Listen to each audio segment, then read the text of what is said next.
Okay, good morning, everyone. Welcome to the first lecture of AI in the Sciences and Engineering. My name is Sid Mishra, and I am co-teaching the course with Ben Moseley. Ben is going to teach you today, but I will drop in on next Friday for the first lecture that I'm going to teach. We are going to share, and Ben is going to also show you the lesson plan. So now, without further ado, I hand you over to Ben. Thank you very much, Sid. So welcome, everyone. This is the first lecture of this lecture series, which is AI in the Sciences and Engineering.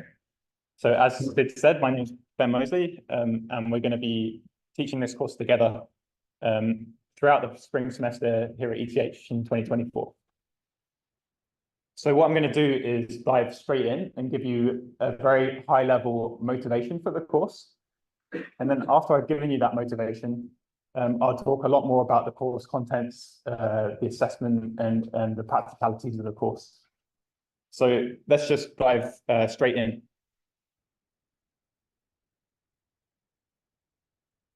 So AI is having a massive impact in science today. It's driving lots and lots of breakthroughs. And I would say, especially in the last year or so, these breakthroughs have started to gain widespread attention in the public. And what I've got here is a few examples of AI really having an impact in science. And so the first example is using AI to forecast the weather and to do climate simulation. So companies like NVIDIA with their ForecastNet model, also Google with a model called GraphCast, and many other companies too, are able to now train AI models that are able to accurately simulate the climate and weather patterns to an accuracy that is competitive with, and in some cases, starting to exceed traditional numerical simulation. And this is really exciting because not only can they perform very well, but they're also orders of magnitude faster than these traditional numerical models. So this is an example of ForecastNet predicting the global weather patterns. So on the top right here is a news article that explained how ForecastNet was able to forecast Hurricane Lee. So this is an extreme weather event up to a week in advance. And these models are actually very different to traditional numerical simulation because they're very heavily data-driven. And so that the way they simulate is that they learn from lots of previous observations of the climate, real data measurements that we have, to be able to simulate forward in time. And so this is kind of a transformative change in the way that we think about climate simulation, and is really transforming this whole field. Here's another example. This is using AI to help us carry out nuclear fusion. So what is nuclear fusion? Well, it's an alternative way to produce energy. And it does it by combining atoms together, so fusing atoms and collecting the energy that they release. So to create fusion, you basically have to recreate the conditions inside a star here on Earth. And to do that involves creating a plasma. And this is a state of matter which is very high energy and very high temperature. And these plasmas are really difficult to control, and they're really unstable. And so this is a collaboration with DeepMind and EPFL, so here in Switzerland. They used a neural network, and in particular, they trained it using reinforcement learning to control a real-life nuclear reactor. And what you can see from this animation on the top there is that this trained neural network was not only able to control the shape or change the shape of the plasma, but also keep it stable over longer periods of time. And so this was a really, this AI here is really giving us a step forwards in producing energy with nuclear fusion. Then the final example I've got is AlphaFold, and this is an AI model from Google DeepMind that is able to accurately predict the 3D structure of proteins given their amino acids, their building blocks, which are their amino acids. And this is a task that used to take a lot of painstaking effort in the lab, months to years in the lab. And now we can predict the structure of these proteins in seconds just on a computer. And this has allowed many downstream applications, for example, in drug discovery, and it has become its own research field in its own right. And so AI is really transforming this area of science too.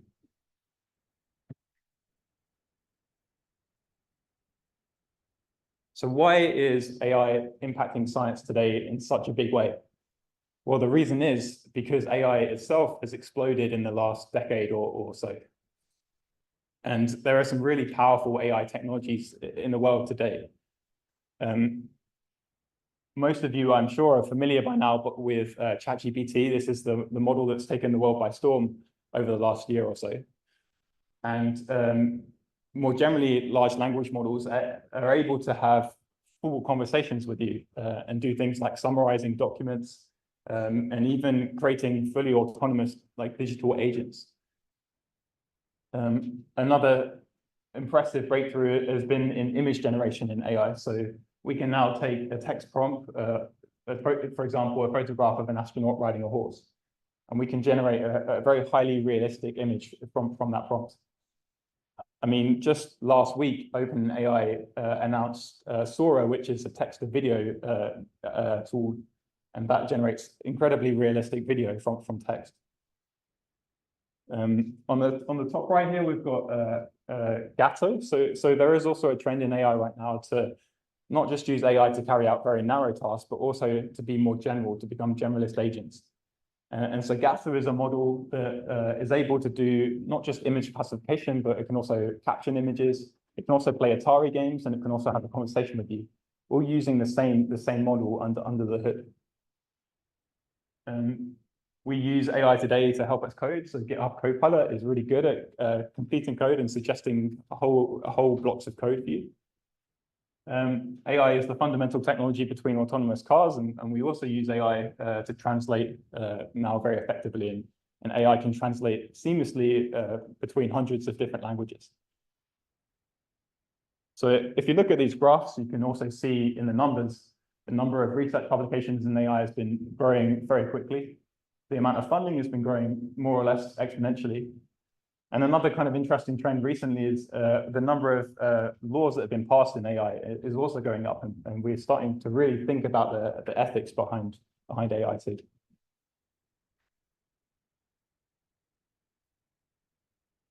So why has AI itself exploded?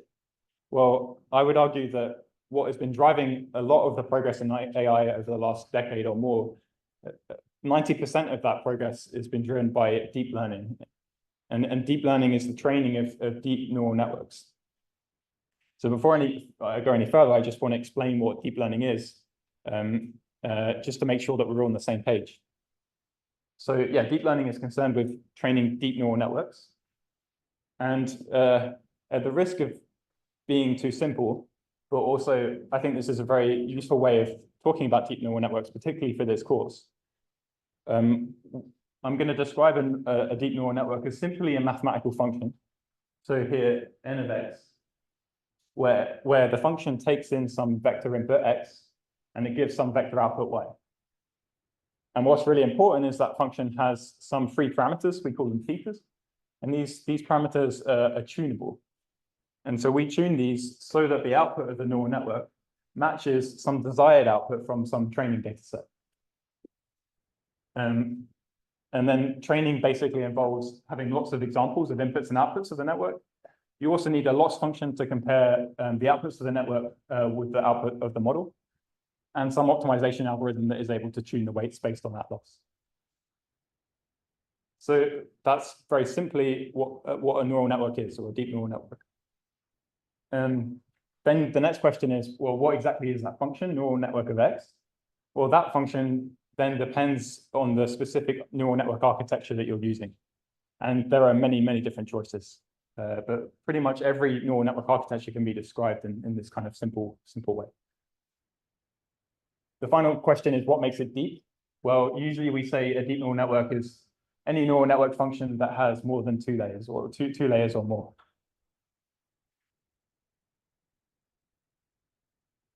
So why now? Why has deep learning really exploded recently? Well, there are broadly three big reasons why it's so popular. The first is that there is exponentially increasing amounts by some measures of data in the world, and you can see that on the chart on the left. Huge amounts of data that allow us to train deeper and deeper models and more sophisticated models. The second reason is the amount of computational power has also been growing exponentially, more or less. Perhaps not in CPU power anymore, but with the advent of GPUs, which turn out to be really amazing for training deep neural networks, we really are seeing scaling in terms of compute. And then finally, we have a lot of more mature deep learning frameworks that now allow us to train a neural network in 1, 2, 3 lines of code. So these are platforms like PyTorch, Keras, TensorFlow, and JAX. As well as that, there's also been a lot of innovation in the training algorithms of neural networks and also their architectures, and there's a lot of interesting work there.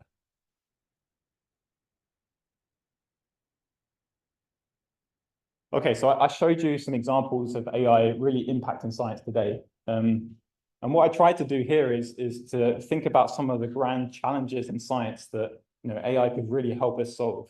And there are many. There are some really big problems in science that would really benefit the world and humanity if we could solve them. And so what I've got are 4 different kind of grand challenges that, and I'm going to explain how I think AI can help those. So the first big challenge, I would say, is on the top left, and that's the challenge is the amount of data that today's experiments, or some of today's experiments, are producing. So this is a plot of the data that is recorded every month at CERN. And you can see CERN is recording thousands of terabytes of data every month. And this is just impossible for a human to go through by hand and pick out the needle in the haystack, the different particles or interactions that we're looking for in that data. So AI here could really help to automate our discovery process and our processing of that data. So on the flip side, there are also experiments that we carry out which have very little data, and the data that we have is very, very noisy. So an example of this is exoplanet discovery. And the most popular way to discover exoplanets today is to use the transit method. And this is very simply where you see the planet directly transit across the face of the star. And that causes a very small dip in the flux that we receive from that star. The issue is that flux change is very, very small. It can be less than 1% change. And it produces measurements which are very, very noisy. And I mean, to the human eye, it would be very difficult to detect a transit based on that data. And so AI can really help here to help us pick out signals from noise. So this is another big area where AI can help. Okay, let's go to the top right. This is the task of simulation. And the difficulty that we have with many simulation algorithms across many different domains is that they are often very computationally expensive. So this is a simulation of the flow past an aircraft wing. Obviously, a really important simulation to make sure that our aircrafts are safe and also efficient. But these types of multi-scale, high-fidelity simulations can take millions of core hours and also millions of dollars to run. So any way that we can speed up these simulations using AI and machine learning could have a really massive impact in our simulations. Okay, finally, on the bottom right, a lot of the scientific experiments that we're carrying out today, or the scientific systems that we're studying, are becoming more and more complex as we learn more and more about them. So a good example is the COVID virus and how that virus evolves through time. And this is actually a super complex problem. You're modeling the transmission across the entire world, essentially. And we have a lot of data here, and what AI might be able to help us do is discover patterns in that data that we may find it difficult to do by ourselves.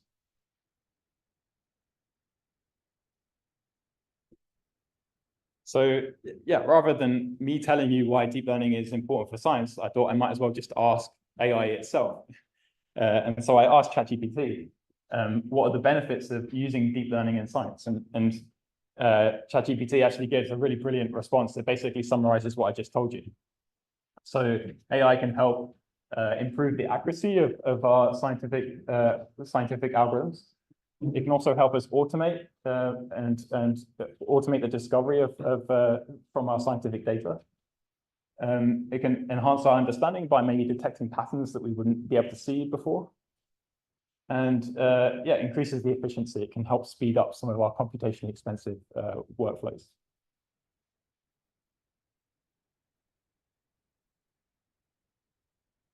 Okay, so I've got two more slides of applications of AI in science to convince you even further that this is a really impactful technology.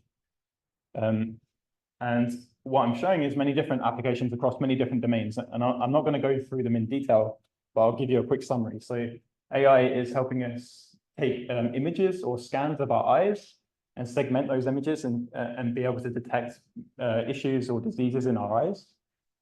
AI is able to take images of gravitationally lensed galaxies and undo that lensing and reconstruct the image of the galaxy without the lensing very accurately, actually.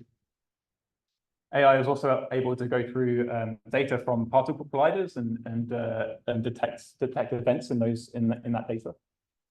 AI can also take recordings of our neural activity and decode the speech that we were saying just from that neural activity, helping us to understand the brain and how our brain works. Here's four more examples. So this is some work that we did where we used AI to peer into permanently shadowed regions on the moon. And so these are craters and other topographic depressions that are permanently covered in darkness. And the images are very, very, very dark and very, very noisy. And so we trained AI to remove the noise in these images and for the first time allow us to see craters and boulders and other objects inside of these regions. AI can help us design antibodies. So this is an example of an AI actually discovering a new antibody for E. coli. So this is a bacteria. And it does it by using a message passing neural network, which is trained on lots of examples to predict various molecular properties that can cause resistance. And then when it's tested on new molecular designs, it was able to come up with this new antibody. AI can solve Olympiad level geometry questions, and this is alpha geometry, and this is really interesting because it combines a large language model with a symbolic inference engine to carry out that task. And then AI can also help us code our scientific workflows, and this is an example of ChatGPT actually doing a really good job of writing code to solve the 2D diffusion equation.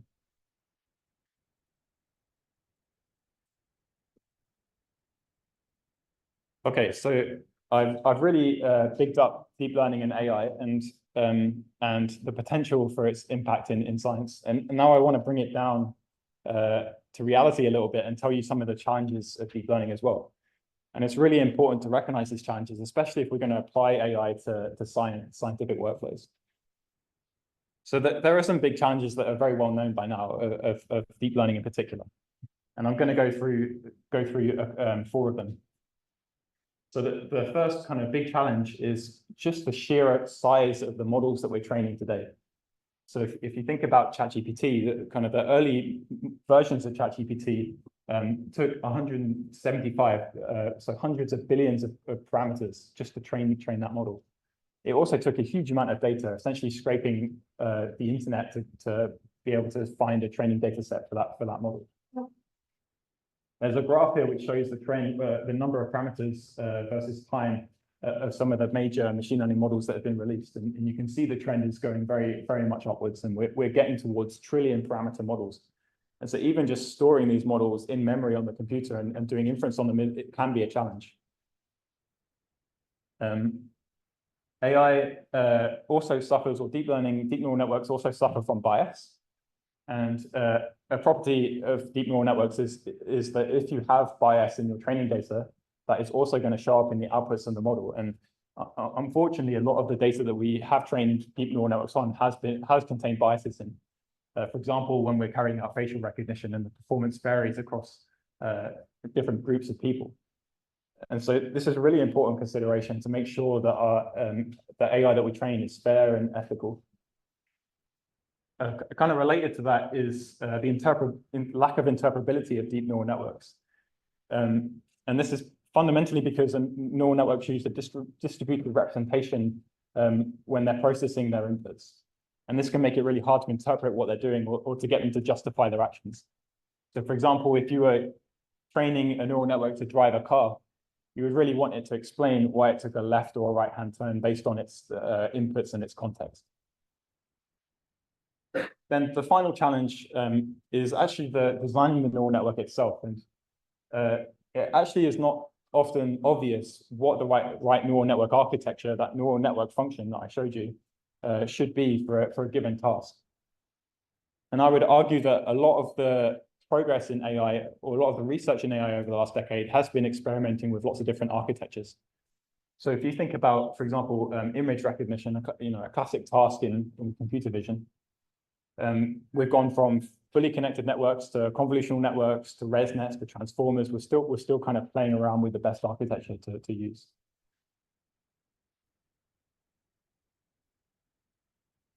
So I have two more challenges which I think are especially pertinent to using AI in science.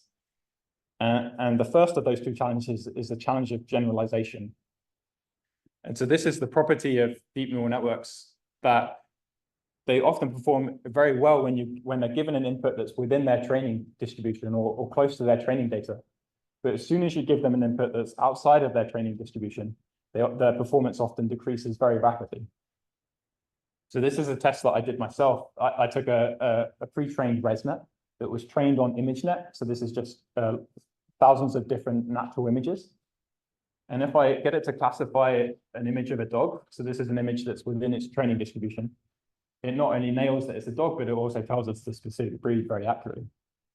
But then as soon as I give it an image that's outside of its training distribution, so some sort of space dog, it really starts to struggle and can't label it correctly. So related to this, and perhaps a kind of a wider kind of issue, is the challenge of reasoning with deep neural networks. And they can often struggle to exhibit kind of common sense reasoning in their outputs. So this is an example doing image generation with DALL-E 3, so a state-of-the-art image generation model. And I asked it to produce a street with absolutely no lampposts, and rather than producing what I asked for, it gave me a street with lots of lampposts in, so the exact opposite. And so what you can see here is the model is struggling with this negation of the logic behind the statement. So this is an outstanding challenge and definitely a very hot topic of research at the moment. It's putting more common sense reasoning into neural networks.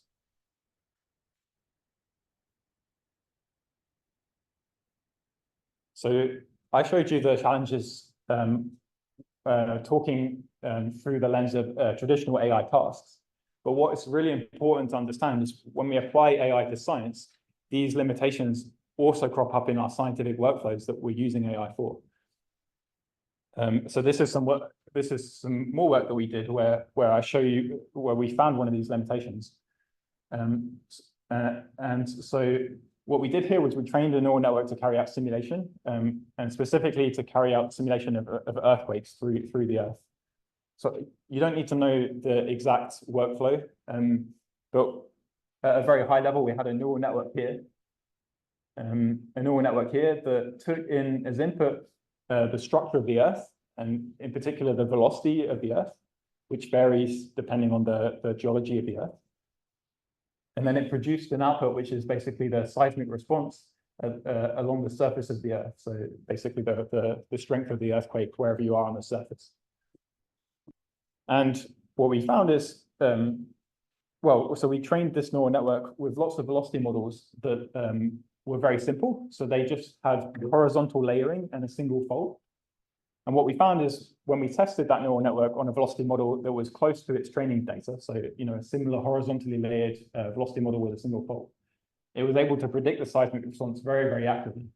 But as soon as I gave it an input that was outside of its training distribution, so a velocity model that had curves in it or extra faults, for example, then the prediction of the network starts to really suffer and it performs much worse.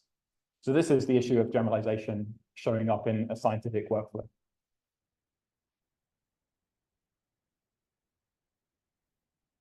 So this kind of makes a lot of scientists uneasy when we try and say, okay, we're going to use AI to replace our existing scientific workflows, because we know that deep learning has these flaws. You know, it has this lack of interpretability. It sometimes struggles to generalize, and we also need lots of training data to train these algorithms. And this doesn't really sit well with you know, people, to scientists that understand the traditional way of doing science, which heavily revolves around this interplay between theory and experiment. You know, the traditional way of doing science is to come up with a very explainable theory, come up with some hypothesis to test that theory, to do an experiment, and either validate or tell us that we need to improve that theory. And it's this iterative improvement cycle that we typically carry. And a really important point about that theory is, you know, a good theory should be explainable and make novel predictions, and that's exactly what deep neural networks struggle to do. So in the last, I would say, 5 years or so, there's been a real change in scientific research using AI. And what has happened is we've now started to see this field called scientific machine learning emerge. And what is scientific machine learning? The core thesis of this field is to not just replace our scientific workflows with machine learning, but to actually tightly combine our existing scientific understanding, which we have, you know, centuries of scientific understanding to build upon. And so we're going to tightly combine that with our machine learning workflows. And we call those models scientific machine learning models. And we hope that they're more powerful, more robust, and more interpretable than just replacing our existing workflow with AI.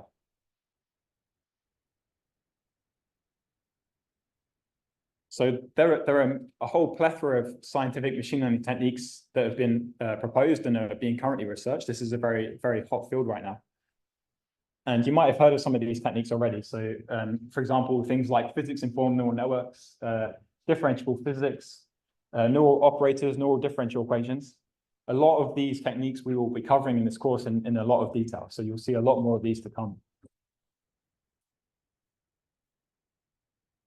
And yeah, this is a very rapidly growing field. So there have now been scientific machine learning workshops, you know, workshops on combining machine learning with scientific understanding across all of the major machine learning conferences over the last 2 to 3 years. I also did a keyword search to look at the number of publications that contain these scientific machine learning keywords. So for example, things like physics-informed neural networks, SciML, operator learning, differentiable physics. All of these keywords have received exponentially growing numbers of publications over the last year. And now we're really starting to see a really emergence of this field.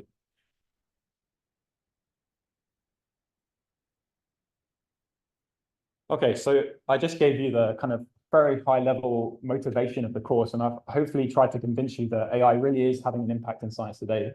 And it is potentially a very transformative tool that we can use in science. So what is the overall goal of this course?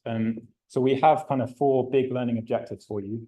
So by the end of the course, we would hope that you'll be more aware of the advanced applications of AI in the sciences and engineering. Also to be more familiar with the specific design, implementation, and theory behind those algorithms. We also want you to be realistic about when you can use AI and when you perhaps shouldn't use AI to enhance your scientific workflow. And we also want you to not just understand AI techniques, but also how to tightly combine scientific understanding with them. So to appreciate kind of these key scientific machine learning concepts and themes. Okay, so this is the course timeline. So there's a lot going on in this slide, and I'm going to talk you through it. So we have 2 lectures a week. We have the one on Wednesday, which is today's lecture. And we also have a lecture on Friday, and they're both in the same room. So here in ML H44. Alongside the lectures, we also have tutorials. So these are going to be run by our TAs, and they will contain practical exercises, usually coding exercises, that will complement all the content that we cover in the lectures. I'm not going to talk through exactly the details of each lecture right now. I'm going to tell you about the course overview later on in the lecture. But to give you a very high-level description, Sid and I are going to talk you through. Well, we're first going to do a brief recap of deep learning. One of the prerequisites of the course is to understand the basics of machine learning, so things like optimization and supervised learning. So this will be quite a fast recap, but hopefully get everyone on the same page. And then we'll talk about different types of core scientific machine learning techniques. And so we'll first talk about physics-informed neural networks. Then we'll talk about the field of operator learning.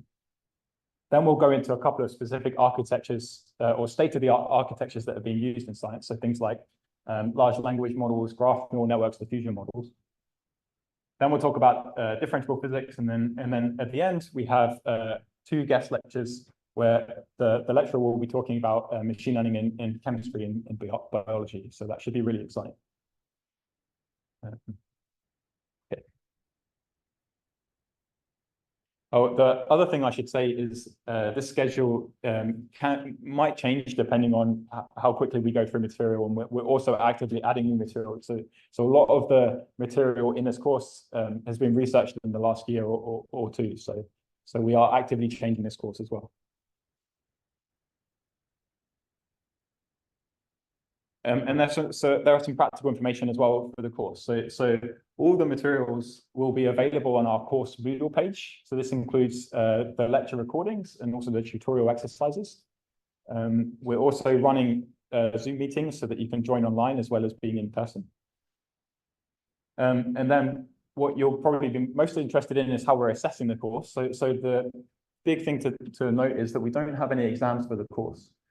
And all of our assessment is done through 3 individual homework assignments. So these are individual assignments that you'll be asked to do, and they'll be due every 4 weeks. And so we'll release the first assignment on the 8th of March, and then it will be due to be submitted 4 weeks later, so on the 5th of April. So these assignments will be related to the content that we cover in the lectures and the tutorials.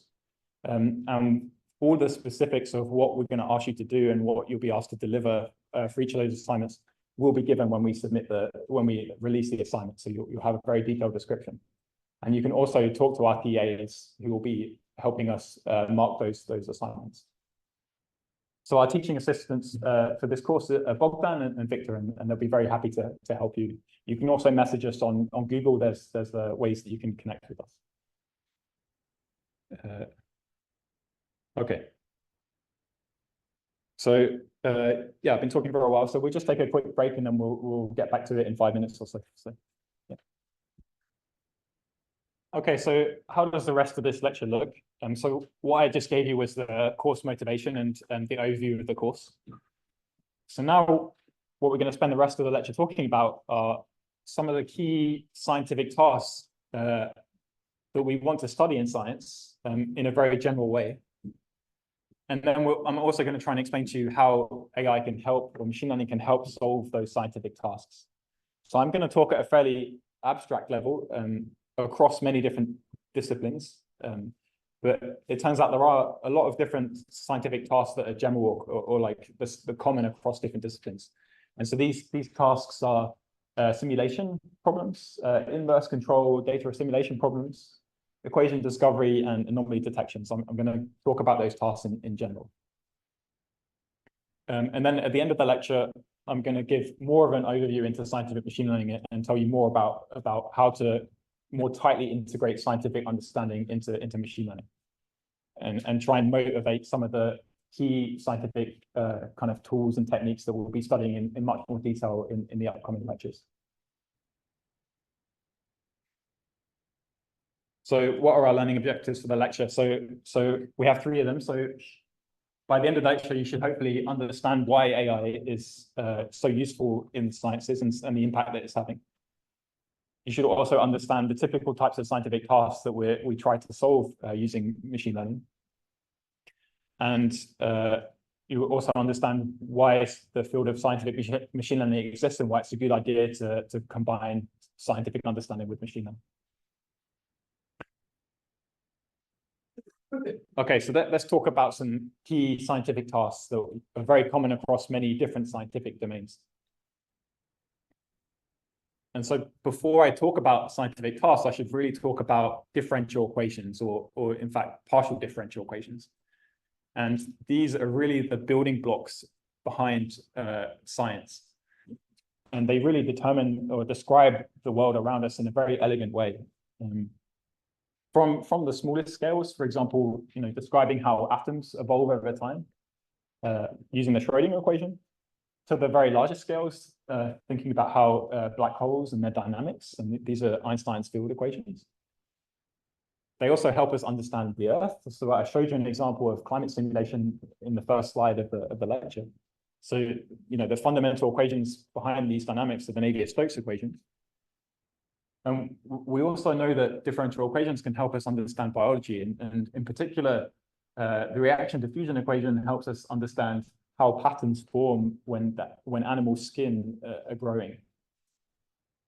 So PDEs are fundamental, and we place quite a large focus on solving problems related to PDEs in this course for this reason.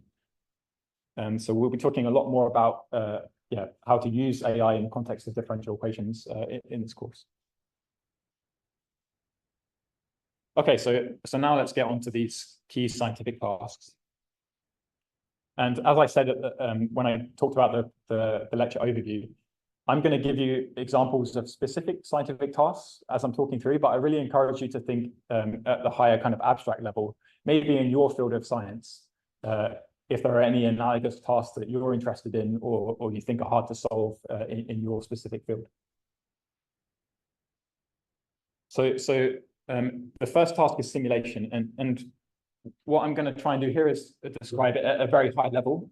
And to do that, I'm going to say we have some physical system, and we have some input conditions of that physical system, which I'm just going to describe by A. We also have a physical model of that system, and this, more often than not, is some set of differential equations, for example. And then given those input conditions in that physical model, what the task of simulation is to predict the resulting properties given those input conditions. So B in this equation. So this is obviously a very high level description of simulation, and depending on the actual task, the underlying physical model can be much more complicated in terms of the maths that we use. So here's an example of simulation. It's an example of modeling an earthquake through the structure of the Earth. Simulation in a broad sense is crucial for many different scientific tasks, and it's really important for understanding different scientific phenomena and predicting how they behave. And simulation is usually used as a starting point for many other scientific tasks. So for example, we might want to see how the seismic response here varies at the surface of the Earth, depending on where the earthquake is. And we might want to do some kind of modeling or hazard prediction based on that simulation. So the underlying PDE here that I'm running the simulation using is the acoustic wave equation. So this is a very, very well-known, familiar equation.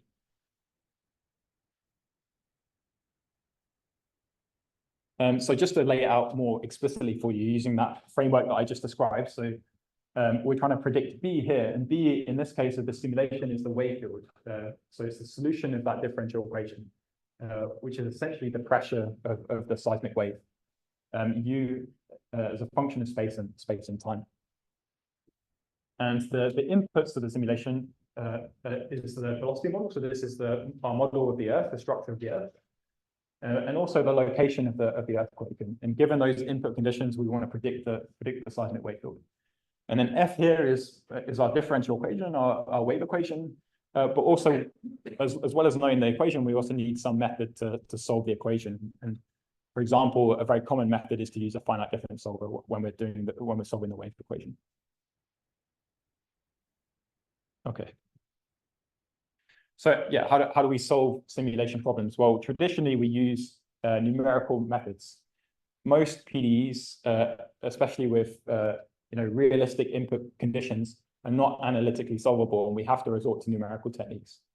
And this is a massive field by its own right, and has been studied for decades or more. So we have many different approaches for numerically solving differential equations, and popular methods, which I'm sure many of you have studied already, are things like finite difference solvers, finite element solvers, spectral methods, domain decomposition methods. The list goes on, and there's a lot of techniques out there to choose from. So what are the challenges of simulation that we have today? Well, I already told you at the start of the lecture, typically the big challenge of simulation is the computational cost that it takes to run these numerical methods, these finite element, finite difference solvers. So this is a video from NASA, or it's a simulation from NASA simulating the exhaust from a rocket. And this is a super complicated simulation. It's multi-physics, multi-phase simulation. And just to run, this couple of seconds of simulation took 500 million grid cells in the simulation and ran for several weeks on thousands of cores. So this costs millions of dollars to run a single simulation. And that's very restrictive. What we would really love to do is to run this simulation maybe thousands of times, varying the design of the rocket to help us optimize that system and produce an efficient rocket. But it's just not practically possible. We're just limited by the compute. So if we could speed this up with machine learning, it could be potentially transformative in the way that we can, design these systems. There are a couple of other big challenges as well. Methods like finite element methods, we spend a lot of time just designing an appropriate mesh for that simulation. That can take a huge amount of human effort just to do it. Like, I'm talking weeks of design. On top of that, a lot of our established simulation codes, so for example, OpenFOAM is very popular fluid dynamics code. This code base has millions of lines of code and can be very difficult to build upon or understand if you're just coming into the field.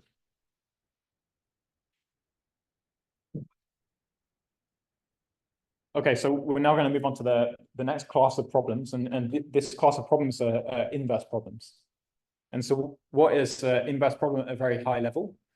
So we have this same equation, but now what we're trying to focus on is, instead of predicting the outputs of the system, is we actually want to predict or infer the input conditions of the system, given some observations of the system. So given some observations B and an understanding of the physical model, what were the input conditions that produce those observations? Okay, so let's think about framing that seismic simulation task as an inverse problem. So the inverse problem would be, given observations of the wave field. So suppose we have geophones that measure the pressure response on the surface of the Earth, for example.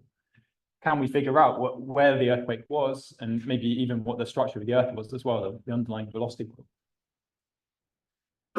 And yeah, these are pervasive. These are across many different fields of science. So these are a couple of example inverse problems. So this is seismic imaging. We also have MRI imaging is another example of an inverse problem.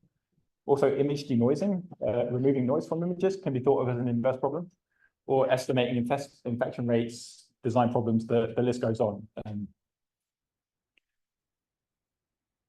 So how do we solve inverse problems? So fundamentally, we can frame an inverse problem as a search problem. It's given a value of B, let's try and find or search for the value of A that gives that value of B. And it's often very useful to frame this as an optimization problem specifically. And in an optimization problem, what we do is we define some objective function or a loss function that we want to try and minimize. So a common one might just be the L2 norm between the prediction given some guess value of what the input conditions A are and the true observed values B. So then if this loss function is differentiable, for example, that we can evaluate the gradient of this loss with respect to A, which also, by the way, requires that your solver F is also differentiable. So your finite element solver is differentiable. Then we can use methods, gradient descent methods to optimize and solve for A. If we don't have access to the gradients, there are also many other gradient-free methods we could use. So things like evolutionary algorithms, Bayesian optimization, brute force search, in some cases, can work. So let me just lay out using gradient descent to solve inverse problems explicitly for you. So as I said before, we have this objective function on the top here, or loss function. And what we do is we start with a model on the top left here. We do forward modeling to predict what the values of V are to get some synthetic data. We evaluate that loss function, and that decides how good that model is. Then we update the model using gradient descent, and then using this iterative for loop, iterative loop, we end up with a final guess of what the model is. So just for later, this is really exactly the same algorithm that we use to train deep neural networks, and this is actually kind of interesting, and we'll go into the links of inverse problems and training deep neural networks in more detail in the course later. So a lot of the tricks that we use to train deep neural networks can be used to help us solve inverse problems as well, and vice versa. So yeah, specifically for that seismic inverse problem that I described, here our observational data would be the wave field that I showed you before, and we would start with some guess of what the velocity model would be, and usually we just start with a very smooth approximation of the average velocity. So we run this cycle of training, and we end up hopefully with a model that's close to the true Earth model. So this is actually a real gradient descent algorithm running on this wave field data. We're doing this for loop. We're updating the gradients, and this is how that guess of the velocity model changes as we update the gradient. So in geophysics, this is actually known as full waveform inversion. This is the inverse problem's name. And what you can see, there's quite a few interesting things that are going on here. First of all, it does actually get quite a good guess of the true velocity model, and also of the estimated wave field based on that guessed velocity model. But what's interesting is it doesn't update the model outside of where the wave field has traveled. And so this makes sense. Like, there's no information outside of where the wave field hasn't traveled yet, and so you can't understand what the velocity is before it's traveled there. Another interesting thing is it gets most of the velocity model right, but it really starts to mess up in the left-hand side there, and it gets some really weird anomalies in the estimated velocity. And so this is a challenge of inverse problems, is that in many cases, in many real-world cases, the observational data that we have doesn't uniquely allow us to uniquely determine what the solution of the inverse problem is. And also, even if you have enough information, the loss function still might be very complicated and have lots of local minima in it that you might still not converge, even if you have enough information, which is probably what is happening here. We have a lot of information, but the loss function is probably very complex. So there are actually a lot of challenges with inverse problems, and in practice, they are extremely difficult to solve. And yeah, the biggest reason is this ill-posedness, is what I mentioned. So there's often not enough information in the observational data to uniquely determine what that solution is. Another issue which contributes to the ill-posedness is observations can be sparse. They can also be very noisy, and again, that makes them harder to solve. The final thing is when we're running, for example, that gradient descent loop, doing optimization, we have to evaluate that forward solver often thousands of times to carry out gradient descent. So I already told you that simulation, doing numerical simulation can be very expensive. So if we have to run that thousands of times, inverse problems are even more expensive than simulation in many cases. So yeah, this is definitely a very difficult thing to solve. So this is another example of an inverse problem on the left here. It's doing computed tomography, so basically doing X-rays. And so what is the inverse problem in this situation? So what we have is an X-ray source where the star is here. We have some media that source is going through, and that media has some absorption of the X-rays, and that absorption depends as a function of space. So different parts of your body absorb X-rays in different amounts. And you can interpret that as an image that allows you to see into the body. And then we just record those X-rays along a detector at many locations. And you can see that if we just have a single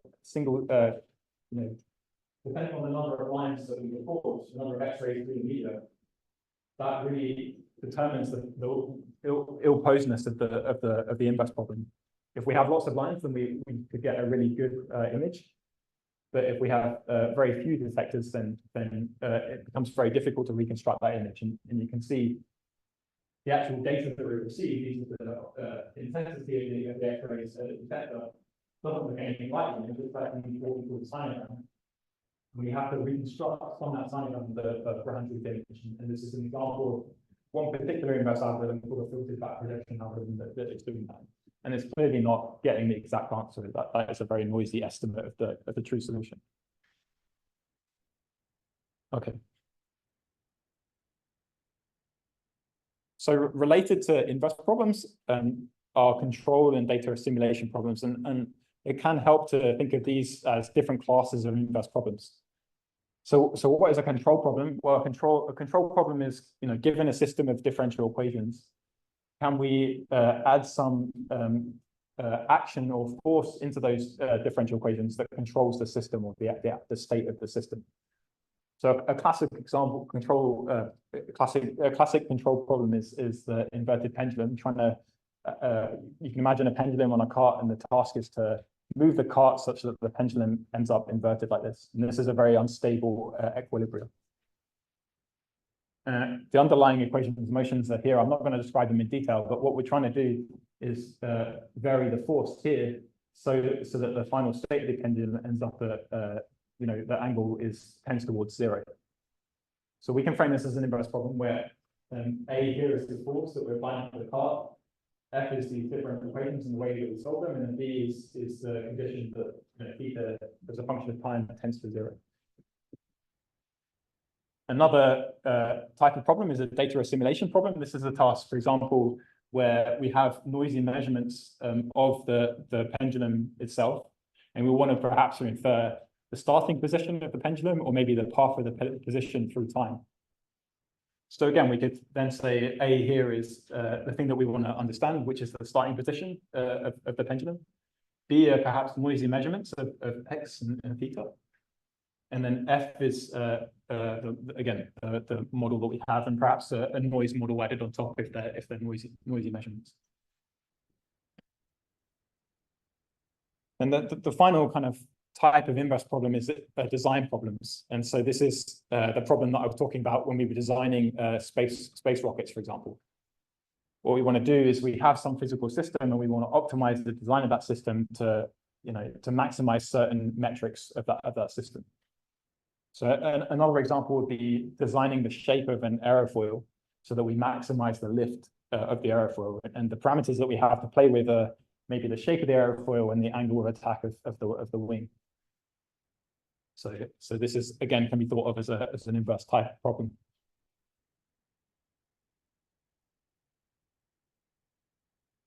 Okay, so we're just going to move on to the last class of scientific tasks, and this is actually understanding F itself. So this is what I would describe as equation discovery or model discovery. We might have some observations of the initial conditions of the system and maybe some observations of its output, like how it behaves. We might not fully understand what the underlying differential equation is or whatever the model is. And this is actually the case for many different domains of science. So for example, experimental fluid dynamics is trying to understand better the kind of underlying equations of fluids. So yeah, how do we do it? Well, traditionally it's relied upon remarkable human intuition. I had to put a picture of Einstein here because we're ETH. And to be able to come up with a good theory is what I was describing before, having this interplay between designing a theory, carrying out experiments, validating that theory, and it's this iterative cycle done by humans mostly. So from a computational standpoint, or in the context of this kind of framework that I've been describing, you can kind of think of it as some sort of inverse problem where we're given, again, some observational data and we want to understand some underlying description of the system. But here we're actually trying to predict a model, and the hallmarks of a good model is that it should be explainable, it should be generalizable, and it should make novel predictions that we can validate using experiment. So maybe a more specific a specific example of model discovery would be anomaly detection. And so this isn't discovering the entire model, but it's doing one small part of that discovery process, which is detecting anomalies in your data, which can lead to you updating your model or discovering a new type of physics, for example. So an example of anomaly detection would be the detecting exoplanets, as I was discussing. So this is the transit method, which I already explained. But this is challenging for a number of reasons. I already explained that the noise in this data makes it very hard for a human to detect patterns and anomalies in the data. It can also be really hard to detect anomalies, particularly if they come from physics that we don't currently understand. So they're out of distribution or from unexplained physics. And very often anomalies are kind of like looking for a needle in a haystack. They're very infrequent. So if you think of, for example, particle collisions and like specific particles that we're looking for in particle colliders. Okay. So what I've got in the next section is just a couple of examples of how deep learning can help each of these tasks. So I've got an example of deep learning improving simulation. I've got an example of deep learning improving inverse problems, and then an example of deep learning helping us to discover underlying equations of a system.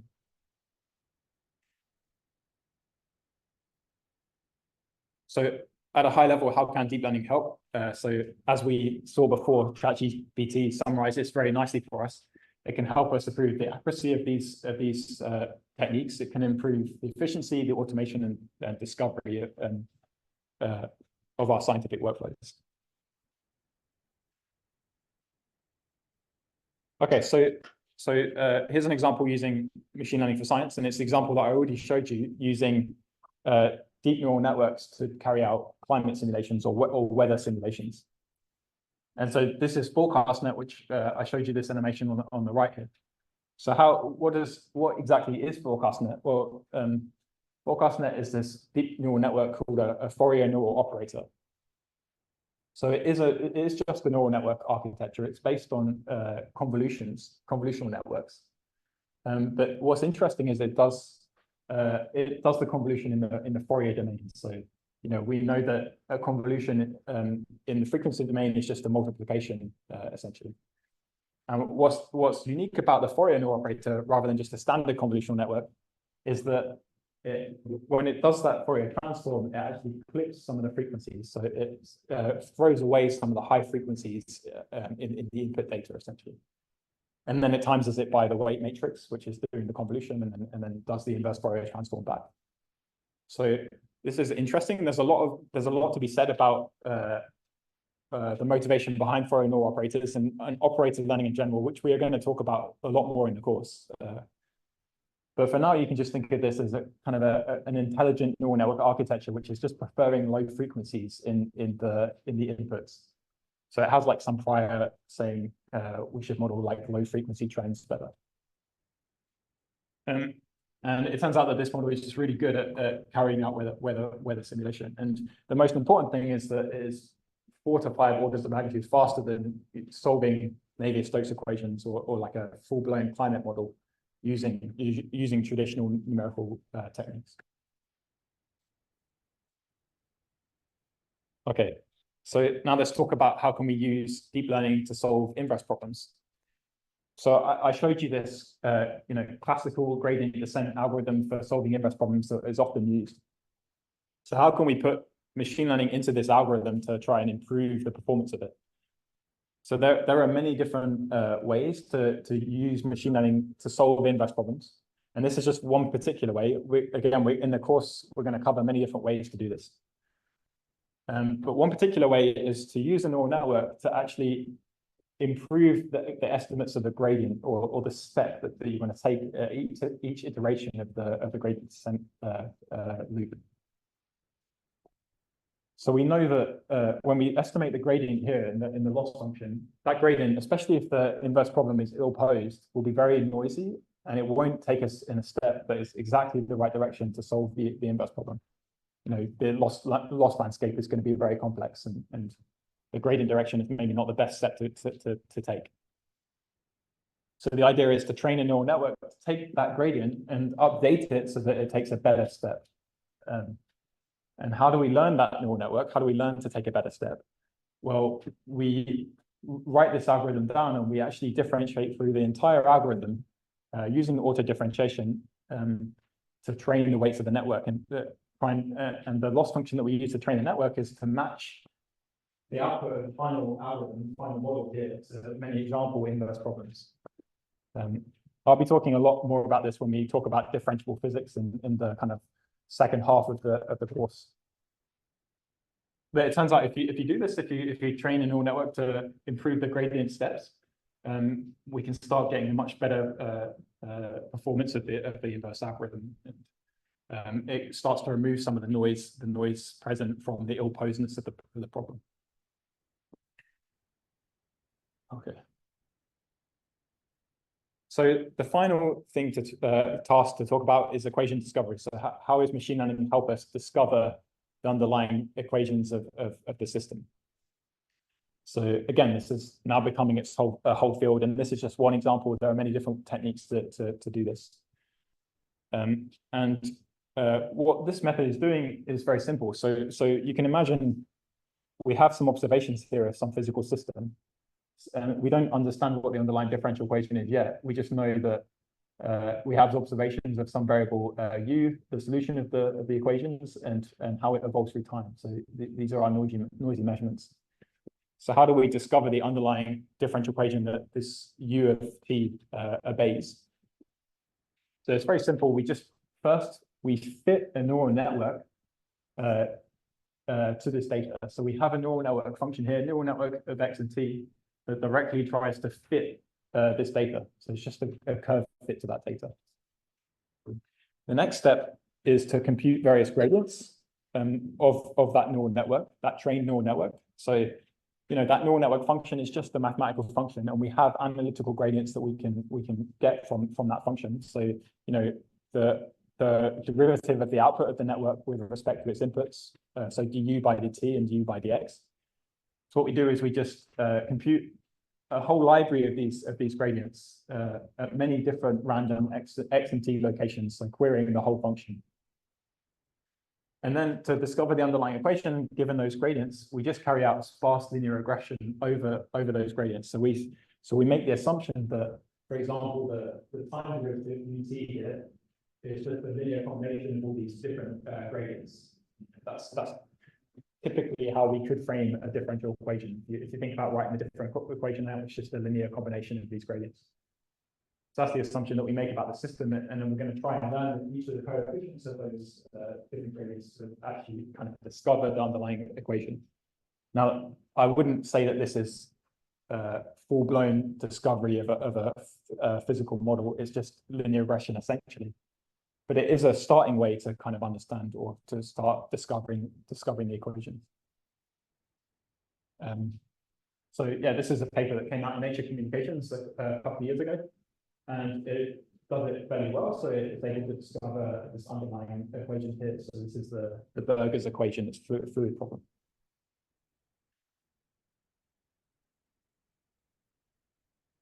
Okay, so what I just did was I told you at a high level the kind of general scientific tasks that we're interested in solving in science, and I gave you a very small flavor of how machine learning can help us solve those tasks. So now I'm going to spend the final part of the lecture just talking about this field of scientific machine learning, which I already said was a way to combine our existing scientific understanding with machine learning in a very tight way to produce more powerful and more robust and more interpretable models. So I'm going to give you a more of an overview of this field. So yeah, I described this already. So we know that deep learning, when it's just naively applied to scientific workflows, has all these issues. So it has the lack of interpretability, poor generalization, needs a lot of training data. And so this is what SciML is doing, is we're trying to combine our scientific understanding into these algorithms. So how do we actually do that? Like, what are the different ways that people have researched and proposed to actually blend understanding with neural networks in particular? So I like to class them into kind of 3 broad categories. And we'll be explaining these different categories throughout the course and examples of different techniques within these categories. But at a very high level, there are kind of 3 ways that you can blend scientific understanding into a neural network. The first way is through the loss function. So this is the loss function that you use to train the neural network. And rather than just training the network to reproduce lots and lots of scientific data, you can actually put physical constraints into that loss function. So for example, you can tell the neural network that you must conserve mass, or you must conserve energy, or you must obey, for example, the underlying differential equations. And this is a really powerful way of improving the performance of these models and also allowing them to rely on less data. And so there's a lot to be said about this, and a specific example of physics-informed neural networks, and these have become very popular in the last 5 years or so. So we have 3 or 4 lectures just on physics-informed networks. The next kind of broad category of doing SciML is to change the architecture of the neural network itself so that it encodes kind of scientific constraints inside the architecture. This is kind of a hard constraint, whereas changing the loss function is more of a soft constraint. So for example, we could have specific layers in the neural network which encode symmetries that we know about at a very deep level. They could also encode, energy conservation, rotational invariance. There's a lot of really interesting tricks to improve the performance of scientific models that we train.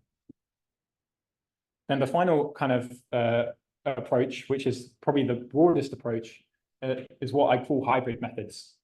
And so rather than replacing our traditional scientific algorithm or workflow with a neural network, even if it's got some clever kind of constraints in it, in this hybrid method, we actually try to tightly combine a neural network inside of a traditional algorithm.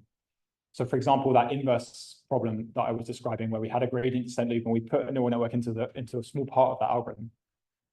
So these can be very powerful and also very interpretable methods. And again, we have 2 or 3 lectures describing techniques in this area. So for example, things like neural differential equations, differentiable physics, things like this can be classed as hybrid methods. Okay.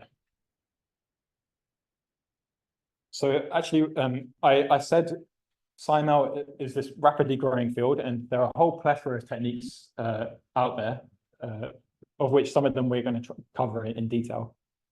And this is actually a plot that I made in my thesis. This is already out of date, so I did this in 2022. But I think it's still useful to see this plot and think of it in this way. And so what I did is I just broke down in a table along the top here are these 3 different scientific tasks that we're trying to carry out, these general tasks. So simulation, inversion, and equation discovery. And what I did on the rows here is I defined which SciML technique that research paper was using to solve that task. So you have the categories here, the architectural techniques, the loss function techniques, and the hybrid approaches, as I was just describing. And what you can see is that there is research that covers that entire plane of possibility. So, you can use architectural approaches to carry out equation discovery. You can use hybrid approaches to carry out simulation. There's a lot of really interesting areas and sub-areas in this field of SciML that are focusing in these different parts of this table. There are also some gaps, although, like I said, I caveat this, that this is already out of date. And so there's a lot of research that I'm not putting up on this. Okay. Another way to think about SciML techniques, which is often very useful, is to think of this spectrum. So what is this spectrum? So on the left of the spectrum, we have what I would describe as naive methods for carrying out scientific workflows. So this is essentially just taking our scientific data and training in a black box neural network to reproduce that data. And then on the right, we would just have our traditional scientific workflows. So these don't use any machine learning, no deep networks at all. It's just our, things like finite difference modeling, traditional inverse algorithms, etc. And so what you can do is you can place these SciML techniques inside along this spectrum somewhere. And their position on the spectrum just depends on, for example, how much scientific understanding they blend into the model. And there are different amounts in a very wish-washy way. I'm not describing this in the precise way. Different amounts that you can put scientific understanding into the model. So you might think towards the left here, you would have models like where we just change the loss function. We're not really changing the architecture. That's kind of a soft constraint. It might be more towards the left. But then these hybrid approaches where we're building on top of an existing traditional numerical model might have a lot of hard constraints in the physics of the model, and so it might be more towards the right-hand side. So this is just a very useful way of thinking about SciML techniques. There are other kind of broad properties that emerge from the left-hand side and the right-hand side. So on the left-hand side of these models, you could think of them as being fully learned, fully driven by their data, and not having any kind of physical constraints in the model. And on the right, you wouldn't need any learning at all. You don't need any data, and the physics is just hard coded into the model. So yeah, there are subcategories within each of these three different SciML approaches, and we'll be covering all of these circled areas throughout the course. So I'm not going to talk about them now.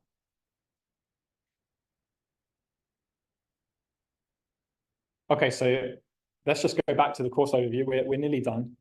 And now that I've told you about SciML in a bit more detail, we'll just talk about the overview of the course in a little bit more detail. So I've already done the course introduction, and like I said, we're going to recap very quickly an introduction to deep learning to make sure we're all on the same page. Then we'll talk about physics-informed neural networks for a couple of lectures, and these, like I said, are methods that change the loss function of the network to incorporate physics constraints. Then we'll talk about operator learning, and this is typically to learn solutions to differential equations or to solve problems related to differential equations, to learn operators rather than functions. And you could think of these, for example, that Fourier neural operator that I talked about, you could think of these as clever architectures for defining neural networks that contain some kind of constraints of our system. Then we'll move on to a block of lectures where we'll be talking about some state-of-the-art models, so things like transformers, graph networks, diffusion models, and how they're having a big impact in science. And again, these are very cleverly designed architectures that incorporate things like rotational invariance, for example, if you're modeling like molecules. So you can think of maybe these as sophisticated architectures specific for science. And then we'll have the final set of lectures, which will be talking about these hybrid workflows, and we'll be talking about a very important concept in SciML called, just the idea of differentiability and differentiable physics. Then we'll talk about neural differential equations and a lecture on symbolic regression and equation discovery as well. And then we have the guest lecture at the end, talking about applications in chemistry and biology. Okay, so I covered a lot, but if I was to summarize, and what I want you to take away from the lecture is AI really is driving big breakthroughs in science today, and it's really become really received a lot of attention in the public over the last year, especially. And it is being driven by these big changes and fundamental breakthroughs in AI over the last decade. And I would go so far as to say AI is actually fundamentally changing the way that we carry out science. It's really changing our mindset and how we do scientific discovery. And the latest and state of the art in this area is scientific machine learning. It's not only using the machine learning model, but also incorporating scientific constraints to improve the performance of that one. So yeah, thanks a lot for coming. I'll see you on Friday for the next lecture. And yeah, see you then. Thank you.